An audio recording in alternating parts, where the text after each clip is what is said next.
আলহামদুলিল্লাহ সুম্মা আলহামদুলিল্লাহ। আমরা হাজিদেরকে নিয়ে এখন আসছি হলো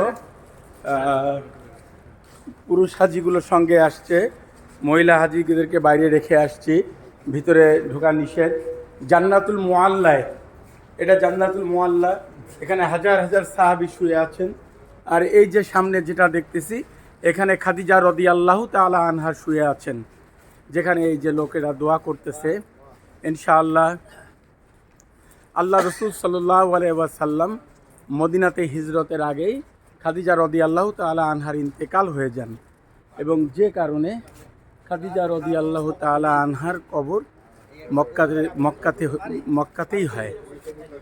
আর এইগুলো যেগুলো দেখতেছি, এই সাইডগুলোতে সাহাবা আজমাইনরা সব শুয়ে আছেন এই কবরগুলোতে। হ্যাঁ, এগুলো সব, এইটা খাদিজা রাদিয়াল্লাহু তাআলা আনহারটা হলো এই যে এইটা, এই যেটা এখন আমরা উঠতেছি।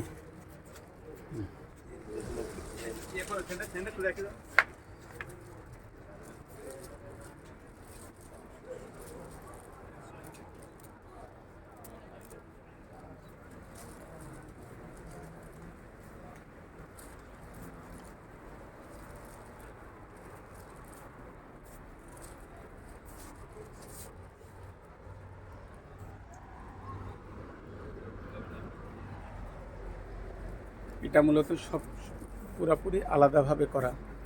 আল্লাহ রসুল সাল্লাল্লাহু আলাইহি ওয়াসাল্লাম যখন মক্কা বিজয় করলেন, আল্লাহ রসুল সাল্লাল্লাহু আলাইহি ওয়াসাল্লামকে খুঁজে পাওয়া যাচ্ছে না, উনি কোথায়।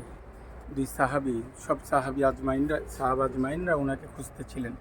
দুই সাহাবি এসে দেখেন খাদিজা রাদিয়াল্লাহু তাআলা আনহার যেখানে মাথা, যে পাশটা, ওখানটায় আল্লাহ রসুল সাল্লাল্লাহু আলাইহি ওয়াসাল্লাম বসে আছেন।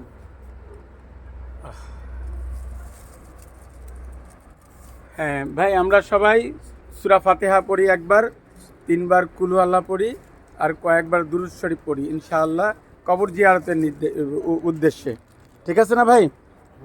হ্যাঁ জি ভাই, সূরা ফাতিহা, সূরা ইখলাস।